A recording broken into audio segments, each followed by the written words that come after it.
What's going on, guys? It's Jamie. Welcome to the channel Thrift on Fire. On today's video, we're doing a reaction video. Cincinnati Picker. If you guys don't know who Cincinnati Picker is, I don't know why you're even watching this channel, because he is the GOAT, greatest of all time yard sale guy around. In my opinion, if there was a GSP or a John Jones of yard sales, this would be your guy. So his latest video is called, let me just make sure I'm getting it right here. I showed up too late to this sale. So I haven't watched this one yet. I think it's only about 10 minutes. So let's watch it together and see what you think.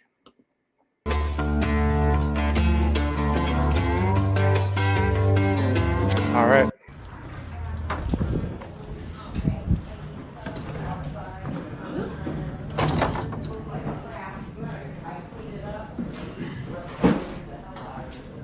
Must have the point of view GoPro strapped to the chest.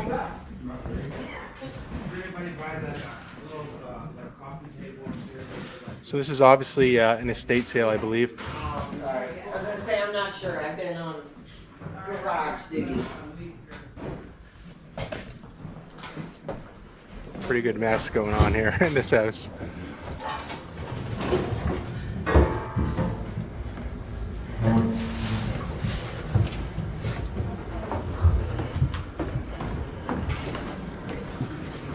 Off to the basement.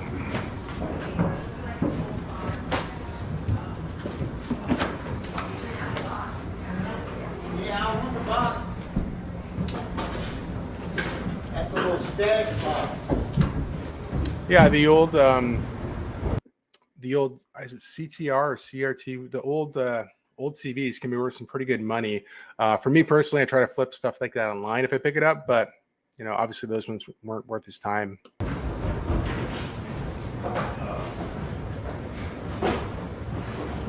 Old crock pot. So much stuff here.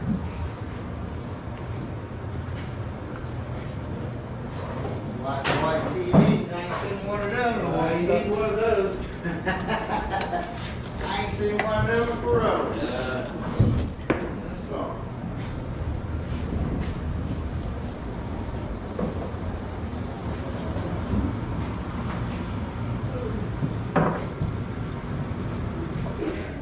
Where do you even begin? I hate going to estate sales when nothing's priced. And then when you do ask, it's like they want an absurd amount of money for it.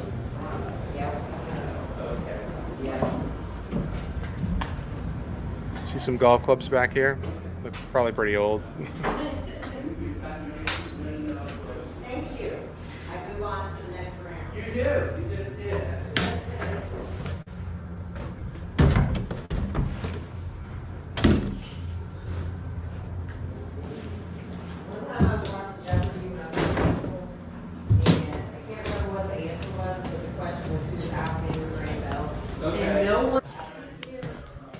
All right, made it back upstairs here. Oh, going all the way up.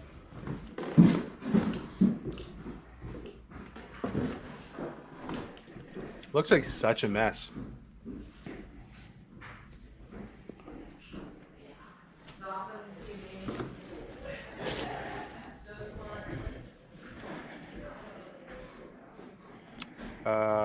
Was it a Louisville Slugger?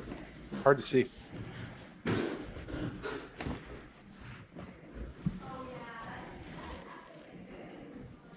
Okay.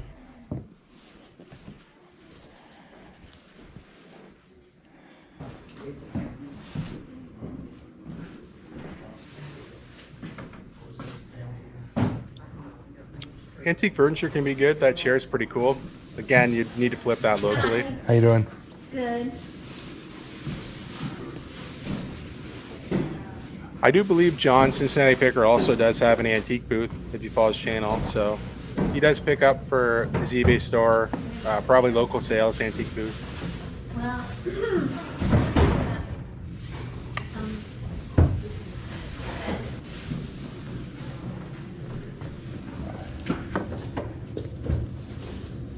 How much are the books? oh, not very much. Okay. $1 a piece. Sure, I'll do that. Okay. Yeah. Well, I don't consider that. I'm not sure if those are like old yearbooks or what he's looking at there, but I'm sure he'll show us. Was that in a situation like around say this whatever happens. Yeah, thank you. Take care. Some of the old car books are good too, like how, you know, when they break down the car and tell you how to fix things and about parts. I've got 8 books, a t-shirt, and a wiffle ball bat. Okay. Wiffle ball. About 10. 10 sounds good. There you go. All right. Thanks Thank so you. much. Good luck with the sale. Thank you. Take care. Hey guys, today is Wednesday, and on Monday I went to an estate sale. Really weird for there to be an estate sale on a Monday. It was this like little pop-up thing. It said pop-up estate sale, and they were only doing it for 4 hours, which is a really small window. I think they were trying to just get rid of a lot of stuff in the house. The pictures looked good. I thought it would be worthwhile, and I got there a little bit late because I had some other stuff I had to do. So I think when I got there, a lot of the stuff was gone already, unfortunately. I only got there like 45 minutes after it started, so it was...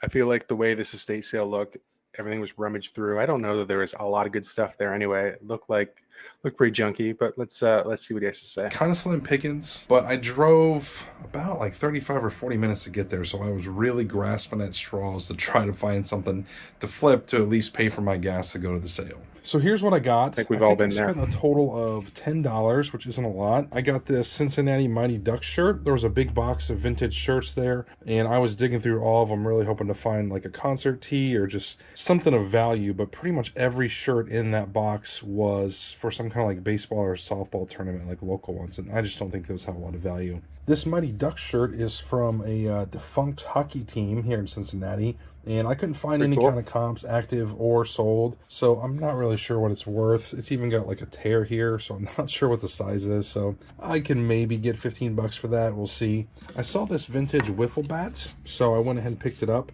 and I know these can have some value. Unfortunately, mine does not have value, and I'm going to show you guys why. There's actually a website that has all of the history of the wiffle bat, and based on the logo on the barrel, it'll tell you like what the age range is. It'll give it a rarity ranking and some kind of market value, which I think is really cool. You just, all I did was I googled wiffle ball bat dating history, something like that, and then this popped up. So mine is a lot newer. I mean, I'd say like late 90s, early 2000s. I was thinking it was a little bit older. It looks like the older ones have these straight letters. I don't know if you guys can see that, if it's focusing or not. And mine kind of has these like curved letters. So those are the ones to look out for, and they go way back. Like there's some from 60s, 70s. Here's a black one that goes supposedly between $90 and $110. But yeah, you wouldn't think, you know, basic wiffle ball bats would have value, but some of them do. And then here's some old wood ones. So definitely keep an eye out for those. Yeah, I can't even remember what wiffle ball is. I think it's just like those clear or plastic balls with the holes all drilled out of them. But yeah, I would have definitely passed that up. So always interesting to learn new things. I guess there's value in a lot of vintage things, especially for collectors. I'm sure that's like a collector type thing. I got 4 yearbooks for $1 each. I love buying yearbooks. I can't recommend that you guys should pick them up and sell them, because they typically take a pretty long time to sell. On average, I'd say like a year. I'm sitting on over 100 yearbooks right now, but I just personally like picking them up. I like going through them. It's kind of like going back in time, seeing all the old pictures and everything. And these are all from St. Ignatius. From Cleveland. It's a pretty big school, and I was hoping that there would be some famous alumni, and there were some, but nothing that really would like up the value of a book. To give you guys an example, like Sandy Koufax, the Major League pitcher, he went to the University of Cincinnati in 1956, cool. I want to say, something like that. And I sold that book for $100 last year. So that's kind of what you're looking for. Typically athletes or somebody really famous. And the way I do it, we'll come back over to the computer here, is I just Google the school. So I Googled St. Ignatius, Cleveland, because there's a couple different St. Ignatius. And then you click on notable alumni. And there's so many for this school that they have a whole separate Wikipedia page just for the notable alumni. They've even got them broken down by like arts and entertainment, business, education, sports. Like, look at all these athletes that went there. It's crazy. Tons and tons and tons of, you know, a lot of really good athletes. And what some of these pages will do is they'll give you the year that they went to the school, or usually like the year they graduated.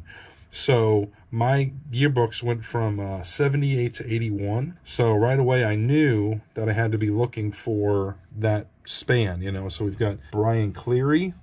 He went there. Best-selling author of humorous books for grade school children. Martin Sweeney, former president of Cleveland City Council.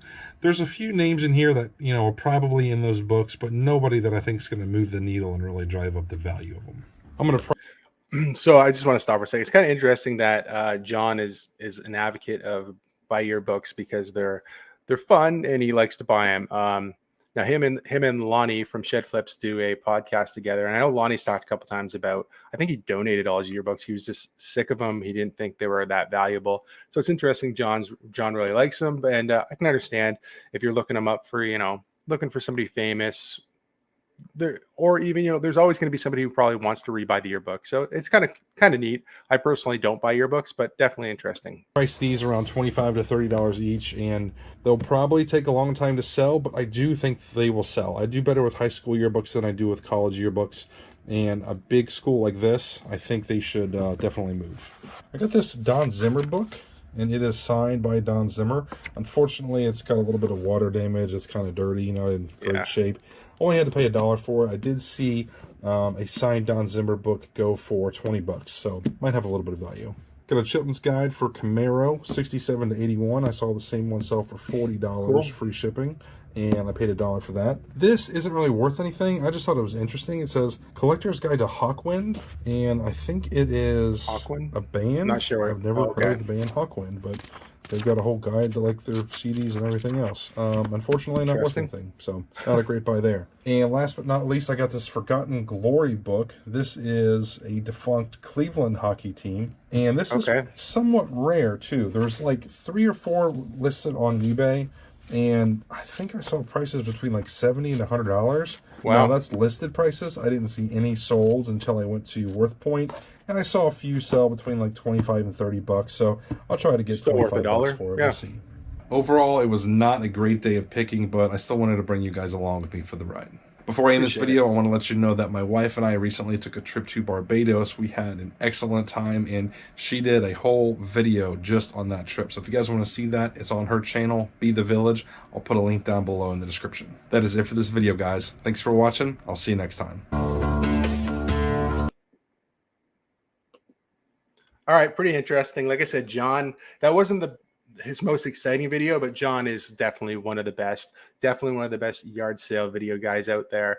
I don't even remember. I should have looked before I recorded this, but I know he's like 150,000 subscribers or something like that. It's insane.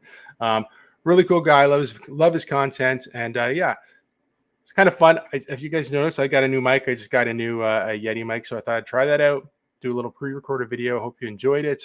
If you guys like videos like this, give it a thumbs up. If you're not subscribed to the channel, subscribe to the channel for more content. And until next time, guys, take care, stay safe. We'll see you soon. Bye-bye.